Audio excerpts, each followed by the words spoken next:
Hello everyone, welcome back once again. Bihar Jeevika के block project manager की class है आपकी और अंतिम क्लास है आपकी। आज जो है आपका इस क्लास के बाद ब्लॉक प्रोजेक्ट मैनेजर का जो सब्जेक्ट नॉलेज का वो सिलेबस है जो आपका वो पूरी तरह से कंप्लीट हो जाए। तो ये लास्ट क्लास है आपकी। चलिए देखते हैं। कह रहा है कि बेसिक एडमिनिस्ट्रेशन को हम इसमें देखने वाले हैं, उसके बाद उसकी फैमिलियरिटीज़ एंड बेसिक जो ऑफिस प्रोसीजर्स होते हैं या फाइनेंशियल जो रूल्स होते हैं उसको हम इसमें करने वाले हैं। ठीक है, चलिए देखते हैं बेसिक एडमिनिस्ट्रेशन क्या होता है। तो इसके तहत क्या होता है कि जो बुनियादी ढांचा जो होता है, बुनियादी जो कार्यालय क्रियान्वयन होते हैं, यानी जो बेसिक ऑफिस प्रोसीजर्स और वित्तीय नियमों से परिचित होना और किसी भी परियोजना या सरकारी कार्य को सुचारू रूप से चलाने के लिए अत्यंत आवश्यक होते हैं। यानी जो बेसिक एडमिनिस्ट्रेशन होता है या जो बेसिक ऑफिस प्रोसीजर होता है वो क्या होता है कि किसी भी जो अगर कोई भी परियोजना लाई जाती है, गवर्नमेंट जो परियोजना होती है या सरकार के जो काम होते हैं उसको चलाने के लिए ये बहुत ज़्यादा ज़रूरी होते हैं। तो इन प्रोसीजर के अंतर्गत क्या क्या चीज़ें आती हैं, चलिए देखते हैं। कह रहा है कि बुनियादी कार्यालय प्रक्रिया यानी बेसिक ऑफिस प्रोसीजर, यानी एक ऑफिस में क्या क्या काम होते हैं वही सारी चीज़ें हैं। तो ये वे मानक संचालन परियोजनाएं हैं जो दैनिक प्रशासनिक कार्यों को व्यवस्थित और कुशल बनाती हैं। जैसे पहले क्या किया जाता है, रिकॉर्ड यानी प्रबंधन करना, यानी रिकॉर्ड मैनेजमेंट किया जाता है। इसमें क्या किया जाता है रिकॉर्ड मैनेजमेंट में, जैसे एक ऑफिस का जो डेली का काम होता है ना वही है। ठीक है, पत्राचार और फाइलिंग यानी कॉरेस्पॉन्डिंग एंड फिलिंग, आने और जाने वाले सभी पत्रों या परिपत्रों और विज्ञापनों यानी ज्ञापनों और मेमोज का उचित रिकॉर्ड यानी डायरी और डिस्पैच में रखना। आपको पता है कि जो ऑफिस में जो फाइल्स होती हैं, आपको पता है ना, फाइल्स बहुत ही व्यवस्थित तरीके से रखी जाती हैं। अगर कोई भी सारी फाइल्स की एक डिमांड होती है, एक रिमाइंडर फॉर्म में रखा जाता है। ठीक है, और जो भी फाइल चाहिए वो फटाक से वो ढूंढ लेते हैं, क्योंकि उसको उस तरह से रखा जाता है ताकि वो जो चीज़ें हैं वो सारी मिल जाए। तो पहला होता है कि जो चीज़ें यानी जो फाइल है उनको व्यवस्थित तरीके से रखना। ठीक है, दस्तावेजों को वर्गीकृत करना और उन्हें एक व्यवस्थित फाइलिंग प्रणाली के लिए विषय आधारित और परियोजना आधारित फाइलिंग के अनुसार रखना ताकि उन्हें तुरंत खोजा जा सके। तो कौन सी परियोजना, कौन सी फाइल किस परियोजना के लिए, उस प्रोजेक्ट के सारे जो फाइल्स होते हैं अलग अलग रिकॉर्ड्स करके रखे जाते हैं। फिर दूसरा काम क्या होता है उसमें, तो गोपनीयता और सुरक्षा बनाए रखना यानी कॉन्फिडेंशियलिटी एंड सिक्योरिटीज़। जो परियोजनाओं की जो सिक्योरिटीज़ होती हैं, जैसे बहुत सारी चीज़ें जो होती हैं जो गोपनीय रखनी पड़ती है, यानी प्रशासन के अंतर्गत ही रखनी होती हैं, उसको पब्लिक नहीं किया जाता है। तो संवेदनशील और गोपनीय दस्तावेजों को सुरक्षित रूप से संग्रहित करना, जैसे कि लॉक किए गए कैबिन या पासवर्ड संरक्षित डिजिटल फोल्डर। जैसे कैबिन का जो लॉक वगैरह होता है या जो पासवर्ड वगैरह होते हैं या जो फोल्डर्स वगैरह होते हैं, जो फाइल्स वगैरह होती हैं, तो उनकी सुरक्षा की जिम्मेदारी भी होती है।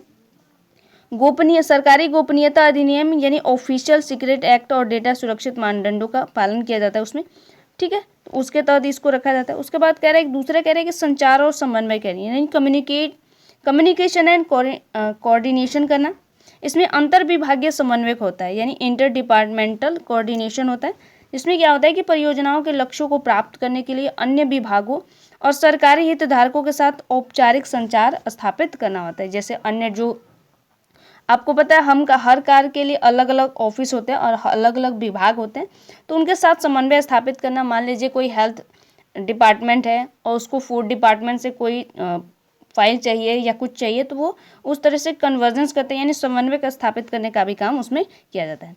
कह रहे हैं कि विभिन्न स्तरों पर बैठकों का आयोजन करना, जैसे कार्य सूची तैयार करना और मिनट्स का रिकॉर्ड रखना, यानी कोई बैठक वगैरह होती है तो उसका रिकॉर्ड वगैरह रखा जाता है। ठीक है, कार्यालय के जो उपकरण हैं और सामग्री का प्रबंधन करना, यानी जो कार्यालय के उपकरण वगैरह होते हैं, जैसे मान लीजिए जो टूल्स यूज़ किए जाते हैं, जैसे ऑफिस में जो भी चीज़ें आपके होते हैं, फ़ैन हो गए या बहुत सारी चीज़ें होती हैं, डेस्क वगैरह होते हैं, बहुत सारी उसमें चीज़ें होती हैं, उनका प्रबंधन करना, जिसमें क्या होता है कंप्यूटर, प्रिंटर, संचार उपकरणों का उचित रखरखाव सुनिश्चित करने का काम भी किया जाता है।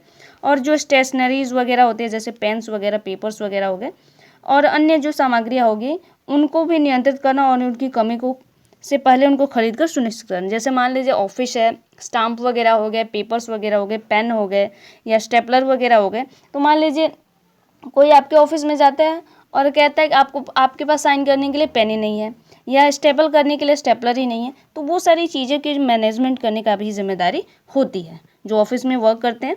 ठीक है, कार्मिक प्रबंधन के मूल तत्व यानी एसेंशियल जो है इसका क्या है, तो कर्मचारियों की उपस्थिति और अवकाश यानी लीव्स का रिकॉर्ड रखना है। जैसे कोई कर्मचारी छुट्टी ले रहा है, कितने दिन की छुट्टी ले रहा है, तो उन सारी चीज़ों की कौन कितने दिन प्रेजेंट रहता है यानी अटेंडेंस, और कितने दिन अनुपस्थित रहते हैं यानी लीव उनकी है, उन सारी चीज़ों का भी रिकॉर्ड रखा जाता है। यात्रा भत्ते और दैनिक भत्तों के दावों को सरकारी नियमों के अनुसार संसाधित करना। जैसे कोई व्यक्ति है या कोई कर्मचारी है, वो लंबे जो उसको अपार्टमेंट मिला हुआ है वो लंबा है, या वहाँ से आने जाने का उसका खर्चा ज़्यादा है, या वो ऑफिस के काम के लिए कहीं जा रहा है वो, तो उन सारे चीज़ों का आपको पता है कि गवर्नमेंट की तरफ से वो पैसा मिलता है। तो वो जो दावे होते हैं उनको व्यवस्थित करना, कितना पैसा खर्च किया गया, वो सारे रिकॉर्ड्स होते हैं जो उनको बाद में मिलते हैं। ठीक है, वित्तीय नियम यानी फाइनेंशियल रूल्स क्या क्या हैं इसकी अगर बात करें, तो परियोजना के प्रबंधन में वित्तीय अनुशासन और पारदर्शिता बनाए रखने के लिए बुनियादी वित्तीय नियमों की जानकारी होना आवश्यक होता है। यानी जो फाइनेंशियल बेसिक जो नियम्स होते हैं उनकी जो जानकारी होना आवश्यक, जिसमें बजट और व्यय नियंत्रण पहला होता है। जैसे बजट बनाना, उसका खर्च वगैरह का जो कंट्रोलिंग होता है, जैसे बजट बनाया जाता है कि कहाँ पे कितना पैसा खर्च किया जाएगा, कितना नहीं किया जाएगा, तो उसका होता है। तो इसमें क्या होता है कि बजट आवंटन कह रहा है कि बजट एलोकेशन क्या होता है, तो यह जानना कि किस मद के तहत कितना धन आवंटित किया गया है। जैसे बजट बनता है ना, पैसा आता है, इस विभाग के लिए इतना पैसा आता है, जैसे आपके जिले के लिए आएगा, जिले से ब्लॉक के स्तर पे आता है, ब्लॉक से गांव के स्तर पे आता है, ठीक है, पंचायत के स्तर पे आएगा, और पंचायत से लेकर गांव के स्तर पे आता है कि आपके गांव में कितना काम किया जाएगा, उसके लिए क्या पैसा आता है। तो उस तरह का उसमें भी, ऑफिस में भी वही सारी चीज़ें होती हैं।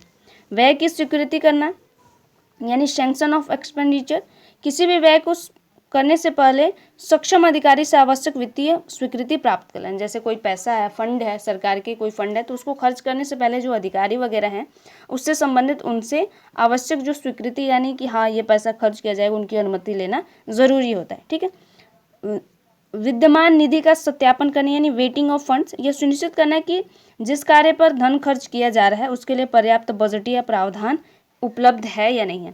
मान लीजिए आपने हेल्थ पे खर्च, आपको पैसा क्या कि आपने स्वास्थ्य विभाग पे खर्च कर दिया, लेकिन स्वास्थ्य विभाग के लिए पैसा आया ही नहीं है, या आपने जितना खर्च किया उससे कम आया है, तो ये सारी चीज़ों को देखना कि कितना पैसा आया है, कितना खर्च करना है।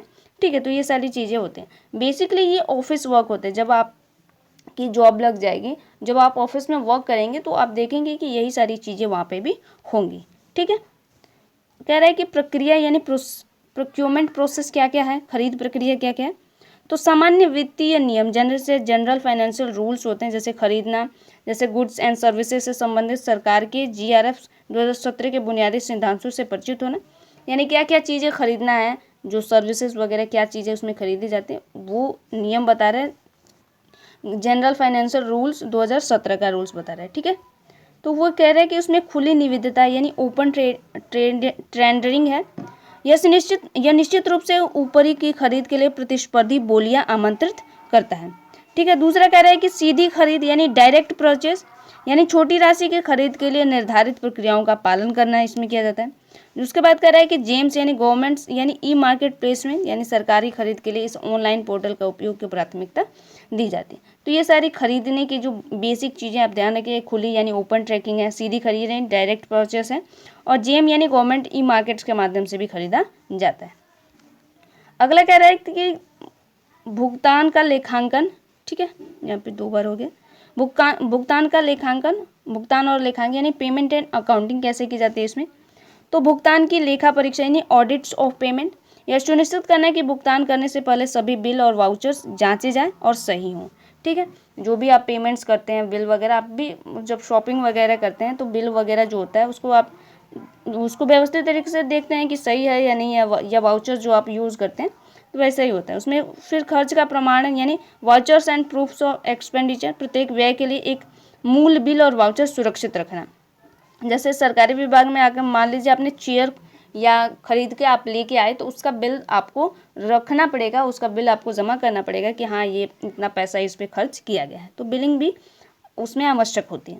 उसके बाद आता है उपयोगिता प्रमाण पत्र यानी यूटिलाइजेशन सर्टिफिकेट, प्राप्तकर्ता जो प्राप्त अनुदानों या निधियों के वास्तविक उपयोग को दर्शाते हुए समय पर उपयोगिता प्रमाण पत्र को जारी करना।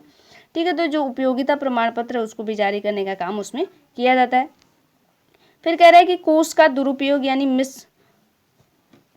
मिस अप्रोप्रिएशन और रिसाव यानी लीकेज और वित्तीय रिसाव को रोकने और धन के दुरुपयोग से बचाने के लिए सतर्कता और पारदर्शिता बनाए रखना, यानी पैसे का कोई गलत यूज़ ना हो जाए। जैसे क्या होता है कि जो पैसा वगैरह मिलता है ऑफिस में, लोग क्या करते हैं कि अपने पर्सनल यूज़ पे खर्च कर देते हैं, अपनी पर्सनल की ज़रूरत की चीज़ों के लिए या अपनी फैमिली के लिए खर्च कर देते हैं बस आए ऑफिस के। तो ये क्या होगा कि कोष का दुरुपयोग हो जाता है, ठीक है। तो उसके लिए कार्रवाइयाँ उन पर की जाती हैं। और चौथा कह रहा है और अंतिम कह रहा है कि आंतरिक और बाहरी लेखा परीक्षण यानी इंटरनल एंड एक्सटर्नल ऑडिट्स किए जाते हैं। तो लेखा परीक्षण अनुपालन यानी ऑडिट कंप्लायंस यह जानना है कि आंतरिक और बाहरी लेखा परीक्षण के दौरान किन दस्तावेजों की आवश्यकता होती है, ठीक है। तो लेखा परीक्षण में आपको ऑफिस में क्या दस्तावेज चाहिए, बाहर जाएंगे तो क्या दस्तावेज चाहिए, तो ये सारी चीज़ें होती है। और आपत्तियों का समाधान यानी रेजोल्यूशंस ऑफ ऑडिट फेयर्स यानी लेखा परीक्षण में उठाई गई आपत्तियों का समय पर और संतोषजनक समाधान सुनिश्चित करना। जैसे मान लीजिए ऑफिस में क्या किया गया कि आपके अंडर जो है पैसा है और किसी ऑफिसर्स ने आपके ऊपर क्या किया या आपके कलीग्स ने क्या किया, आपके ऊपर दोष लगा दिए कि ये व्यक्ति क्या करता है, ये पैसा अपने पर्सनल यूज़ पे खर्च करता है या अपनी फैमिली पे या अपने जो पर्सनल की ज़रूरतें हैं ऑफिस का पैसा वो खर्च करता है। तो उन दोषों का समाधान करना, वो सारी चीज़ें भी की जाती हैं, ठीक है। तो ये ऑफिस के कुछ वर्क होते हैं। मेनली ये जो आज का जो चैप्टर है आपका ऑफिस में काम कैसे किया जाता है, क्या क्या चीज़ें की जाती हैं, यही बता रहे हैं, ठीक है। तो आप इसको ध्यान में रखिएगा। और आज जो है ये आपका जो है सब्जेक्ट नॉलेज का, ब्लॉक प्रोजेक्ट मैनेजर का सब्जेक्ट नॉलेज का जो सिलेबस है वो पूरी तरह से कंप्लीट हो गया है, ठीक है। 21 क्लासेस चली हैं। तो अगर आप अभी इस क्लास को देख रहे हैं, पहली बार देख रहे हैं या 2-3 क्लासें आपने देखें, तो क्या करिए कि आप स्टार्टिंग से इसको स्टार्ट करिए। अगर आपने पहली बार ये क्लास देखा तो स्टार्टिंग से स्टार्ट करने की कोशिश कीजिए, शुरू से देखिए। अभी टाइम बहुत है आपके पास, ठीक है। सिलेबस कंप्लीट हो गया, आप 10 दिन में इसको कवर कर लेंगे क्योंकि सारी जो सिलेबस है, सारी वीडियोज़ आपके पास अवेलेबल हैं। उसके प्रैक्टिस सेट्स भी हैं, साथ में प्रैक्टिस सेट करिए। और मैं बता दूँ अब आपकी क्या होगी कि वीकली जो प्रैक्टिस सेट है आपकी 50 क्वेश्चन कराई जाएगी और डेली जो होगा आपका मंडे टू फ्राइडे आपकी 20 प्रश्न कराए जाएंगे, यानी 20-20 प्रश्न मंडे टू फ्राइडे कराए जाएंगे और सैटरडे टू संडे आपके 50 क्वेश्चन चलेंगे, ठीक है। तो आज की क्लास आपको कैसी लगी और पूरी जो क्लास थी जो ब्लॉक प्रोजेक्ट मैनेजर की वो कैसी रही ज़रूर बताइएगा। और रिविज़न करने पर ध्यान दीजिएगा, जितना आप रिवाइज करेंगे उतनी ही चीज़ें बेटर होंगी, ठीक है।